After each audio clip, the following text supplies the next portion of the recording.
ರಾಜ್ಯ ರಾಜಕೀಯ ವಲಯದಲ್ಲಿ ಸಿಕ್ಕಾಪಟ್ಟೆ ಚರ್ಚೆಗೆ ಗ್ರಾಸವಾಗಿರುವಂತಹ ಕ್ಷೇತ್ರ ಯಾವುದಪ್ಪ ಅಂತ ಅಂದ್ರೆ ಅದು ಚನ್ನಪಟ್ಟಣ ವಿಧಾನಸಭಾ ಕ್ಷೇತ್ರ.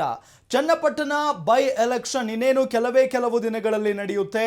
ಇನ್ನು ಡೇಟ್ ಕೂಡ ಅನೌನ್ಸ್ ಆಗಿಲ್ಲ, ಆದ್ರೂ ಸಿಕ್ಕಾಪಟ್ಟೆ ಅಲ್ಲಿ ರಣತಂತ್ರಗಾರಿಕೆ ನಡೀತಾ ಇದೆ. ಯಾಕೆ ಅಂತ ಹೇಳಿದ್ರೆ ಏನು ಬಿಜೆಪಿ ಅಥವಾ JDS ನಿಂದ ಅಭ್ಯರ್ಥಿ ಯಾರಾಗ್ತಾರೆ, ಇತ್ತ ಕಾಂಗ್ರೆಸ್ ನಿಂದ ಅಭ್ಯರ್ಥಿ ಯಾರಾಗ್ತಾರೆ ಅನ್ನೋ ಕುತೂಹಲ ಇದ್ದೇ ಇದೆ. ಇದೆಲ್ಲದರ ನಡುವೆ JDS ನಿಂದ ಅನಸೂಯ ಅವರೇ ಸ್ಪರ್ಧೆ ಮಾಡ್ತಾರೆ. HD ಕುಮಾರಸ್ವಾಮಿ ಅವರ ಸಹೋದರಿ ಅನ್ನೋ ಚರ್ಚೆ ಶುರುವಾಗಿದೆ. ಹಾಗಾಗಿನೇ ಮತ್ತೊಬ್ಬ ಮಹಿಳೆಯ ವಿರುದ್ಧ ಮಹಿಳೆಯನ್ನೇ ನಿಲ್ಲಿಸಬೇಕು ಅಂತ ಹೇಳಿ DK ಶಿವಕುಮಾರ್ ತಂತ್ರಗಾರಿಕೆಯನ್ನ ಮಾಡ್ತಾ ಇದ್ದಾರೆ.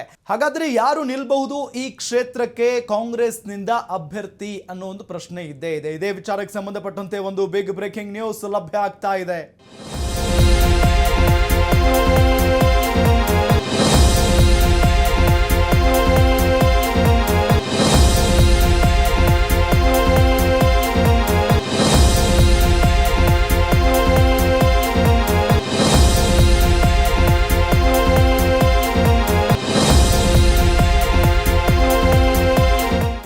ಚನ್ನಪಟ್ಟಣ ಕ್ಷೇತ್ರಕ್ಕೆ ಕಾಂಗ್ರೆಸ್ ಅಚ್ಚರಿಯ ಅಭ್ಯರ್ಥಿ ಫಿಕ್ಸ್. DK ಸುರೇಶ್ ಹೇಳಿದ್ದ ಆ ಅಚ್ಚರಿಯ ಅಭ್ಯರ್ಥಿ ಇವರೇನಾ?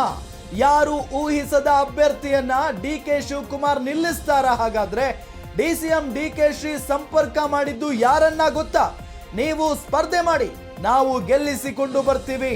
ಅವರಿಗೆ ಆಶ್ವಾಸನೆ ಕೊಟ್ಟಿದ್ದಾರಂತೆ ಕನಕಪುರ ಬಂಡೆ. ಅಷ್ಟಕ್ಕೂ DK ಶಿವಕುಮಾರ್ ಸಂಪರ್ಕ ಮಾಡಿದ್ದು ಯಾರನ್ನ? ಮೋಹಕ ತಾರೆ ನಟಿ ರಮ್ಯಾಗೆ ಗಾಳ ಹಾಕಿದ್ರ DK ಶಿವಕುಮಾರ್. ಚನ್ನಪಟ್ಟಣದಿಂದ ಸ್ಪರ್ಧೆ ಮಾಡುವಂತೆ ರಮ್ಯಾ ಅವರ ಮೇಲೆ ಒತ್ತಡವನ್ನ ಹಾಕಿದಾರಂತೆ. ಈಗ ಇಟಲಿಯಲ್ಲಿದ್ದಾರೆ ಮಾಜಿ ಸಂಸದೆ ನಟಿ ರಮ್ಯಾ. ನೀವು ಸ್ಪರ್ಧೆ ಮಾಡಿದ್ರೆ ಗೆಲ್ಲಿಸಿಕೊಂಡು ಬರುವ ಜವಾಬ್ದಾರಿ ನನ್ನದು. ಆದ್ರೆ DKಶ್ರೀ ಆಫರ್ಗೆ ಇನ್ನೂ ಓಕೆ ಅಂದಿಲ್ಲ ನಟಿ ರಮ್ಯಾ. ಸದ್ಯಕ್ಕೆ ಇಟಲಿ ದೇಶದಲ್ಲಿ ವಾಸವಾಗಿದ್ದಾರೆ ನಟಿ ರಮ್ಯಾ ಅವರು. ಒಂದು ವೇಳೆ ರಮ್ಯಾ ಓಕೆ ಅಂದ್ರೆ ಚನ್ನಪಟ್ಟಣ ಖದರ್ ಚೇಂಜ್ ಆಗೋದ್ರಲ್ಲಿ ಅನುಮಾನವೇ ಇಲ್ಲ. ಗಮನಿಸ್ತಾ ಇದ್ದೀವಿ, ಚನ್ನಪಟ್ಟಣ ಬೈ ಎಲೆಕ್ಷನ್ ಆದ್ರೆ ಈ ಒಂದು ಸಂದರ್ಭದಲ್ಲಿ DK ಶಿವಕುಮಾರ್ ಅವರು ನಿಲ್ತಾರೆ, DK ಸುರೇಶ್ ಅವರು ಸ್ಪರ್ಧೆ ಮಾಡ್ತಾರೆ, ಇಲ್ಲಾಂದ್ರೆ DKಶ್ರೀ ಅವರ ಪುತ್ರಿ ಐಶ್ವರ್ಯ ಹೆಗಡೆ ಅವರು ಸ್ಪರ್ಧೆ ಮಾಡ್ತಾರೆ. ಹೀಗೆಲ್ಲ ಸಿಕ್ಕಾಪಟ್ಟೆ ಚರ್ಚೆ ಆಗ್ತಾ ಇತ್ತು.